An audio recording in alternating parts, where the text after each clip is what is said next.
కన్యా రాశి వారికి ఏప్రిల్ నెల 2026 సంవత్సరంలో గోచార ఫలితాలు ఏ విధంగా ఉన్నాయో సశాస్త్రీయంగా తీసుకునే ప్రయత్నం చేద్దాం.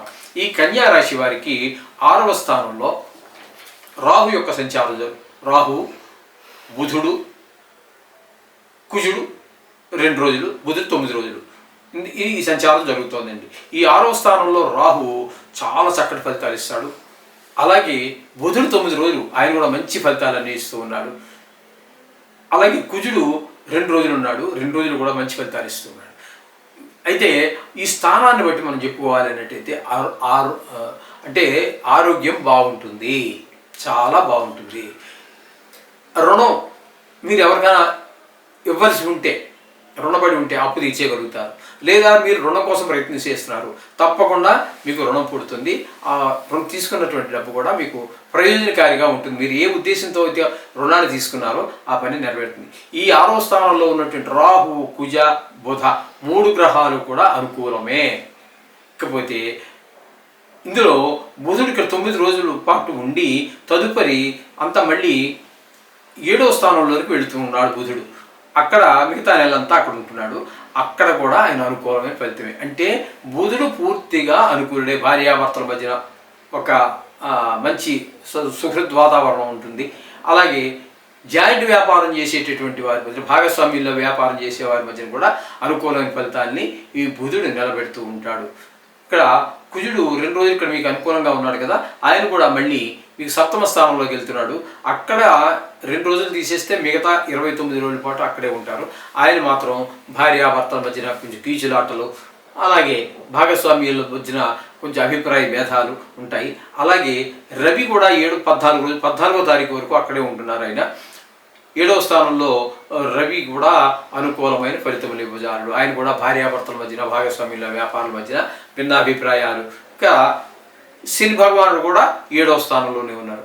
వారు కూడా ఈ భార్యాభర్తలు, ఈ భాగస్వామ్యుల వ్యాపారం మధ్యన స్థానాన్ని బట్టి అవే ఫలితాలు ఉంటాయి. ఇక్కడ మీకు 7వ స్థానంలోను 6వ స్థానంలోనూ యోగించేటటువంటి ఏకైక గ్రహం మీకు బుధుడు ఒక్కడే.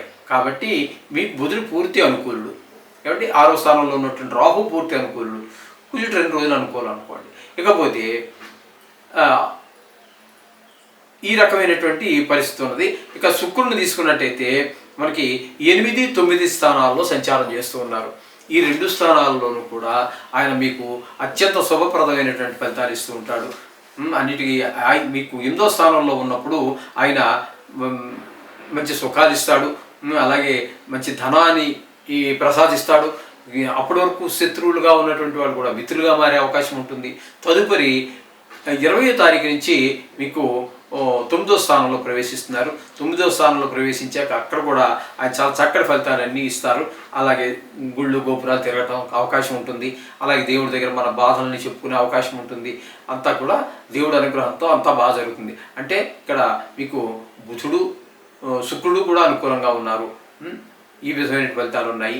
ఇకపోతే 10వ స్థానంలో గురువు గోచార రీత్యా యోగించజాలడు. ఉద్యోగపరమైనటువంటి కొన్ని చికాకులు ఏర్పడుతూ ఉంటాయి. ఇక ఏ స్థానంలో కేతు గ్రహ సంచారం, ఇక్కడ ఇది కూడా వ్యయము, ధన నష్టము, ధన వ్యయము, మనోవిచారం, ఇట్లాంటి అన్ని చెడు ఫలితాలే మాత్రమే ఇవ్వగలడు కేతువు కూడా. కాబట్టి వీరికి తక్కువ గ్రహాలు మాత్రమే అనుకూలంగా ఉన్నాయి అని చెప్పేసి మనం ఖచ్చితంగా చెప్పచ్చు. కాబట్టి వీరు జాగ్రత్తగా డబ్బులు ఖర్చు పెట్టే విషయంలో తగు జాగ్రత్తలు తీసుకోండి. అలాగే మాట్లాడేటప్పుడు కూడా చాలా ఆలోచించి నెమ్మదిగా ఆలోచించి మాట్లాడండి. కానీ మాట్లాడాక ఆలోచించటం వల్ల ఫలితం శూన్యము. అదే కాకుండా వీరు నా చిన్నప్పటి నుంచి మిత్రుడు, వాడు నాకు బంధువు, నాకు మేనమావ కొడుకు అని చెప్పి ఎవరిని బ్లైండ్గా నమ్మి దేనికి హామీలు, సంతకాలు పెట్టవద్దండి. తద్వారా వాళ్ళు బాగానే ఉంటారు, కానీ మధ్యలో మీరు ఏమీ అనిపించినటువంటి వాడు మీరు కర్మ అనిపించాల్సి వస్తుంది వాడికి బదులుగా. ఇటువంటి కొన్ని, అంటే అందరూ అలా ఉంటారని కాదు, ఎక్కువ పర్సెంటేజ్ అలాగే ఉంటుంది. అది వాడు కావాలని చేసేవాడు కొంతమంది అయితే వాడి గ్రహస్థితి రీత్యా అలా కూడా జరిగే అవకాశం ఉంటుంది. నా వల్ల కానప్పుడు ఏం చేస్తానంటే నేను చేతులు ఎత్తేస్తాను. అదేవిధంగా వాడు గ్రహస్థితి అనుకూలంగా లేని రోజున జాతకరీత్యా కానివ్వండి, గోచారీత్యా కానివ్వండి, చేతులు ఎత్తేసాడు అనుకోండి, ఆమె ఉన్నది మీ మీద పడతారు. అంతే. అది అంచేత అలాంటి వాటిల్లో తలదూర్చబాకండి. కాదు బాగా కావాల్సిన వాడు, బాబు ఇందులో సంతకం పెట్టు, ఇవి కాదురా నాయన, ఇగో ఈ 1000 రూపాయలు నా వల్ల అవుతాయి, ఇగో తీసుకోను, ఓ ఇవి నీ దగ్గర ఉంటే ఇవి అని మాత్రం ఒక మాట అనండి. వాడు ఇచ్చేది ఏమి ఉండదు. ఇంకా చేత అక్కడ అలా సరిపెట్టుకోండి, కానీ దేనికి హామీలు లాంటివి ఉండవద్దు. ఇది ఒక సూచన, ప్రధానమైనటువంటి సూచన. ముఖ్యంగా మీరు నవగ్రహ శ్లోకాలు రోజు చదువుకోవటం అనేది, అలాగే వీలుంటే, ఎందుకంటే ఈ నెలంతా కూడా మీరు ఎక్కువ గ్రహాలు మీకు కొంచెం ప్రతికూలంగా ఉన్నాయి కాబట్టి వీలుంటే ఏదో టైంలో మీ టైం ఖాళీ దొరికిన టైంలో గుళ్ళోకి వెళ్ళి నవగ్రహాలు ప్రదర్శన చేయటం అనేది ఒక సూచనగా మీరు తీసుకోండి. శుభం భూయా.